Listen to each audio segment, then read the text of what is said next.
मी सकाळी वही शिवण्याच्या कामी तुला किती मदत केली होती हे तू इतक्यात विसरलास काय? मी तुझ्या उपयोगी पडले असून तू मला तशीच मातीत लोळत ठेवून उठून गेलास. आता ही चूक कोणाची? मला का तुझ्यासारखे 2 पाय 2 हात नाहीत? त्या बाबतीत मी अगदी पंगू आहे. हे तुला ठाऊक होतं. मग तू काम झाल्याबरोबर मला नेहमीच्या जागी नीट व्यवस्थित ठेवलं असतंस तर हा प्रसंग का येता? तुला 2 डोळे दिले आहेत. असं असून तू त्यांचा नीट उपयोग करत नाहीस. म्हणून तुला ही शिक्षा मिळाली.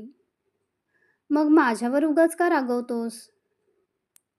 रामच्या अंगी निष्काळजीपणाची सवय जडलेली होती. पण तो बुद्धीने चालाक, समजदार आणि मनाचा कोवळा होता. सुईचे बोलणे ऐकून ही सगळी आपली चूक आहे, त्याबद्दल तिला बिचारीला